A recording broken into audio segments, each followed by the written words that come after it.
আসসালামু আলাইকুম ওয়া রাহমাতুল্লাহি ওয়া বারাকাতুহু। আজকে আমরা রসায়নের সুপ্ত যোজনী নির্ণয় করব। তো চলো দেরি না করে শুরু করি। সুপ্ত যোজনী কীভাবে বের করব দেখো, আমি আগে কতগুলো যৌগ নিই এখানে। এটাকে যদি আমি শুরু করি, sulphur dioxide, sulphuric acid, H2CO3, carbon dioxide, চার নেওয়ার দরকার নাই, যেগুলো নিয়েছি এতগুলো হয়, ঠিক আছে।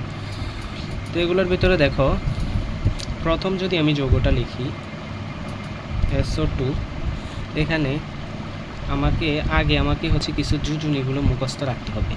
কিছু যোজনী কি কি মুখস্থ রাখতে হবে ভাইয়া? প্রথমে হচ্ছে দেখো সালফারের যোজনী মুখস্থ রাখতে হবে। আর কি আছে এখানে? কার্বন আছে, তারপর হচ্ছে নাইট্রোজেন আছে, ঠিক আছে। তো সালফারের যোজনী কত আমরা সবাই জানি। সালফারের যোজনী হচ্ছে 2, 4, 6, 2, 4 এবং 6, ঠিক আছে। এরপরে কার্বনের কত আমরা জানি 2 আর 4, আর হচ্ছে নাইট্রোজেন হচ্ছে 3 আর 5। এগুলো একটু মুখস্থ রাখতে হবে। তো এখন দেখো, আমরা জানি যে সূত্রটা হচ্ছে সর্বোচ্চ যোজনী মাইনাস সর্বনিম্ন যোজনী, এরপরে হচ্ছে সুপ্ত যোজনী। তাহলে সালফারের সর্বোচ্চ যোজনী, সালফারের সর্বোচ্চ যোজনী আমরা জানি কত। দেখো তো সর্বোচ্চ যোজনী কত এখানে সবচেয়ে বেশি 6, তাহলে আমরা এখানে লিখব 6, ঠিক আছে। এবারকে লিখব সক্রিয় যোজনী। কি যোজনী? সালফারের সক্রিয় যোজনী। আচ্ছা, সক্রিয় যোজনী কীভাবে বের করব? এখানে দেখো সালফার এখানে আছে কয়টা? 2টা। সালফার কয়টা এখানে? 2টা। তো এখন দেখো সালফার এখানে 2টা, আমরা জানি অক্সিজেন হচ্ছে -2, তাহলে 2 গুণ 2 4, তাহলে সালফারের এখানে কত? 4। সক্রিয় যোজনী কত? 4।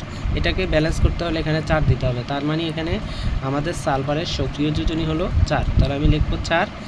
এখন লিখব যে সালফার ডাইঅক্সাইডের সুপ্ত যোজনী,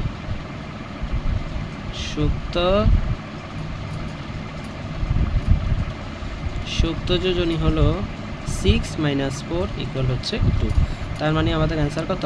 2, ঠিক আছে। এখন দেখো একটা আমরা করলাম, এটা হচ্ছে আমরা করছি। এরপরে আমরা দেখো H2SO4 যদি আমি করি, H2SO4, ঠিক আছে। এখানে দেখো, এখানে যদি আমি সালফারের সর্বোচ্চ যোজনী লিখি,